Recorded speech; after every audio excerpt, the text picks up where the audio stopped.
Dramatic events in January concluded when Eastbourne Borough announced the start of an exciting new era when they named Tommy Widdrington as the sport's new manager. Just a short while after, Tommy met some of the town's foremost business leaders at one of the monthly influential Borough Means Business lunches, where he outlined his commitment to his new role. I will be doing my utmost for Eastbourne Borough. I'm moving my family home to the area, so I hope that gives you an indication of the commitment that I'm prepared to put into the football club. After the lunch, the Borough's Paul Maynard took some time to see how Tommy is settling in and preparing for his first match, and put some of the questions the fans have been asking. Okay, Tommy, welcome to Eastbourne Borough. You've quite a history as a player and as a manager. Can you tell us a bit about your background? Yeah, well, I was as a young lad, I was spotted in the northeast of England, playing for the local city team, Newcastle Boys, which was black and white stripes, and I was taken down to Southampton for a trial. And at that time, they had a satellite centre which used to train in Gateshead, funnily enough. Hence the reason people like Alan Shearer, Steve Davis, Neil Maddison went down there before me. We had quite a production line coming from the northeast into Southampton, and obviously with Laurie McMenamin's connections, that was further. I think he implemented it to start with, but it was carried on with subsequent managers, and I ended up in Southampton. I had 8 good years there, played about 100 appearances actually for Southampton in what was the First Division and then the Premier League, managing 3 goals, 2 of them against Chelsea, which to my children that's brilliant, because Chelsea are who they are now, but they weren't that then. The other one being against Leeds. And I moved. The game took me as a player around the country. Basically, I've always sort of tended to like to be near the coast, because from Newcastle, the northeast coast, I went down to Southampton. We went back to Grimsby, had a little sort of sabbatical in the middle of the country at Port Vale for a few years, and then Macclesfield, and then back to down there to Salisbury to move the family back to Southampton. And since then, I was helped Salisbury to get to where they did in the Blue Sky Premier. Firstly as a player, then as a player coach. I had a manager's role there for a while, which we had a fantastic season, to be honest with you. We had a very young aged squad, an average age of 20, just over 22. We accumulated 72 points in that 46 game season, but because of the dysfunction of Chester City and the financial problems that had happened before I took charge, we ended up finishing about 12th in the league, which was still a remarkable achievement. There was no ever any danger of being relegated or anything. And it was done with players who had fallen out of professional clubs, really, had kept the spine of the part-time lads who'd done very, very well for Salisbury over many seasons. But eventually the lads who had good jobs couldn't afford to make the switch, because the pay wasn't fantastic, but the opportunity to be a full-time footballer was what was grabbed by a lot of people there.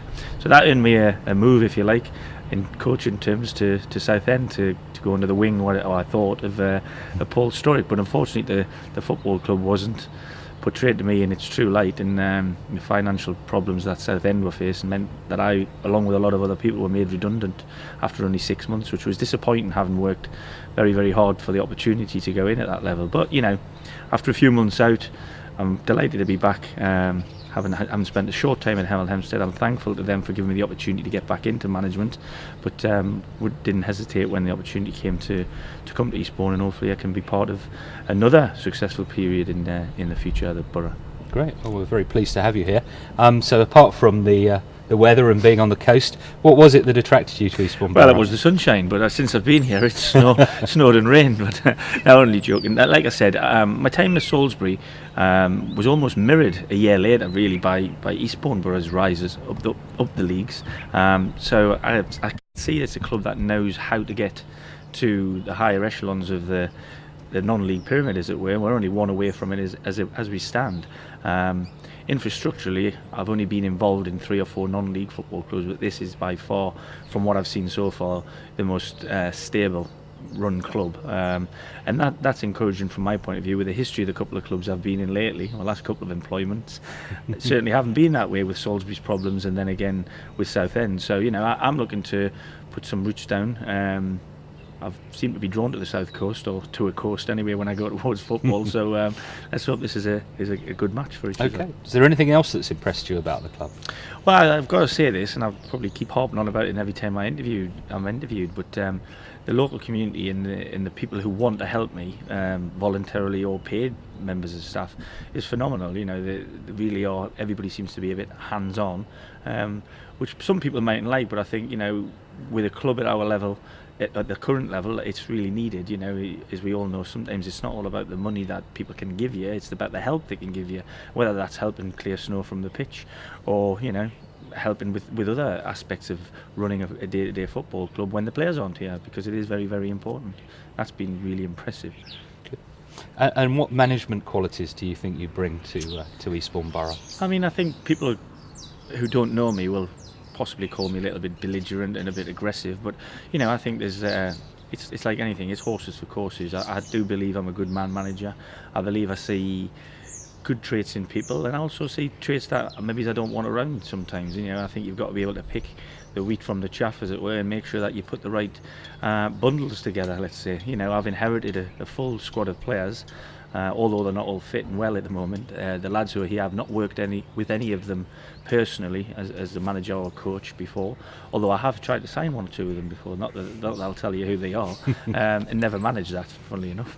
But I think, like I said, I'm young in my job. I understand that. I've still got a lot to learn, and I'm not so arrogant as to think the way I want to play football can be done every single week. It doesn't work like that. In every game there is an opposition, and their job is to stop you from winning football matches. So I believe I'm versatile. I like to think I'm tactically astute. Other people can be the judge of that, but I know how I want my teams to play, and I know that I'll have every player versed in his role and the bloke next to him his role. So there'll be no excuses that when one of my teams goes out onto the pitch that they don't know what their job is. Okay. And in terms of immediate and mid-term aims for the club, what would they be? It's no secret, like I said, and it's been spoken about many times. The success this football club's had has almost become a habit, and habits are hard to break, but this club has happened to do that over the last sort of 12 to 18 months, and we've got a group of players who are a little bit low on confidence and almost forgotten how to win games. So very, very quickly, my remit is to make sure we're in this league and next season. Now we have 16 games to go to do that, albeit in a very short period of time. So the games are going to come thick and fast. So everybody who's here currently are more than likely going to play a part in the games. Now, if they're fitting well, that is, obviously. So my short-term aim or remit is to make sure we're in this league to start again in the Blue Square Conference South next season. Middle to longer term, I think we can look higher than that. I want to be challenging. I don't want to go to work for any football club that wants to stay where they are. I think that would be silly, and certainly the chats that I've had with the chairman and the staff here have indicated that they too would like to taste what they've already tasted once before. Okay, this must be quite a frustrating time for you, with the waiting for the weather to clear before you can get to see the team in action. How have you coped with this period of inactivity? It's been difficult, but again, I've have to go on about the local, facilities that we've been able to use at the sports park and at David Lloyd's have been tremendous.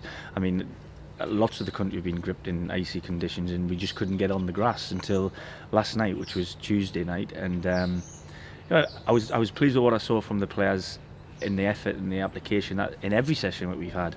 What I would say is, when they've been told this, so I'm not talking out of turn, I believe we can be a fitter group, and I believe we can be of one mind better. There's a bit too much individualism, let's say, that I feel.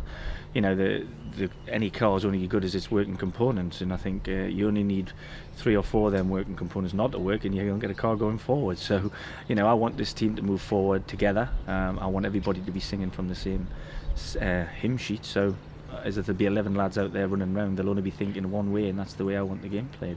So that's something that we've worked on since I walked in the door, really. That's both verbally, pictorially. I show them a lot of things on boards and things, but also now that we got on the grass, we've been doing that on the pitch. So hopefully we will go out on Saturday on my first game at Boreham and hopefully show an indication of what we're trying to put together.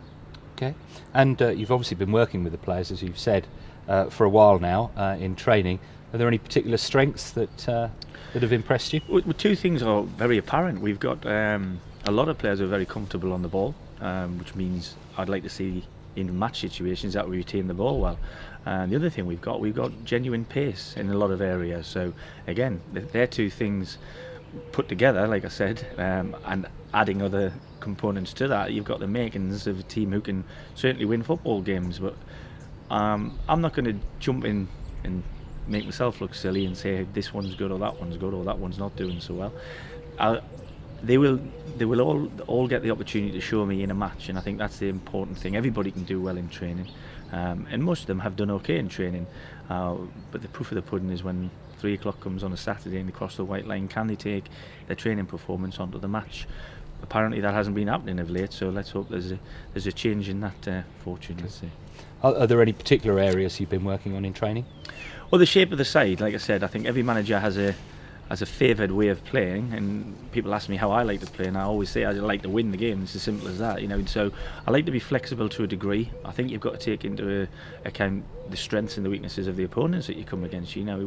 I can't be so arrogant to think that every team that I pick is going to win simply because it's the way I've set them out. So we've worked on what basic principles I want from defenders as a group, defenders as individuals, midfielders as individuals, and strikers as pairings, and I think it's getting there, but it's very, very early days. One training session on the grass is not going to be enough, but hopefully we'll be on there again on Thursday evening.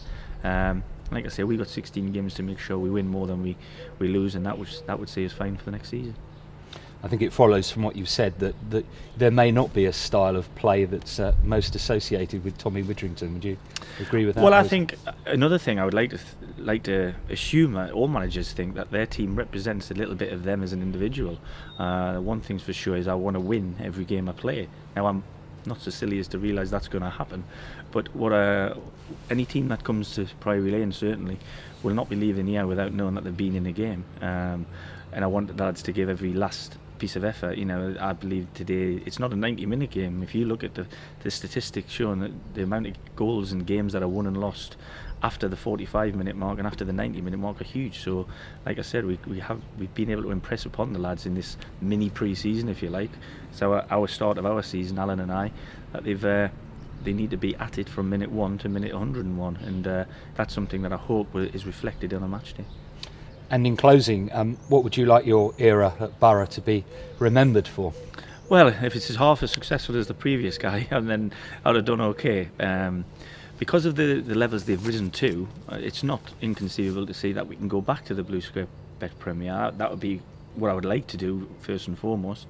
In football, it tends to be not the manager's choice when he leaves, to be honest with you. So at the time that it's seen fit that I'm not the manager anymore, I'd like to have left the team as a legacy of a side that people would have enjoyed to come watch, know that when they've paid their money to come through the gate that they've got value for money. Sometimes we'll win, hopefully more often than not we'll win, but if we don't win, people will go home saying, "Cool, they didn't have to give us a good effort there," because I do believe people who put their hand in their pocket to come and watch Eastbourne should be entertained, but on top of that they should be seeing players wearing a shirt and giving their all for that shirt, and that's what I'd like to be known. And I'll be doing as much as I can. I won't leave a stone unturned in terms of trying to improve the squad, but I won't just improve it with any Tom, Dick and Harry. It'll be players who I feel will take the football club further forward, and I'm delighted for the opportunity and I'm looking forward to getting stuck into it. Great. Tommy, thanks for your time today. No problem.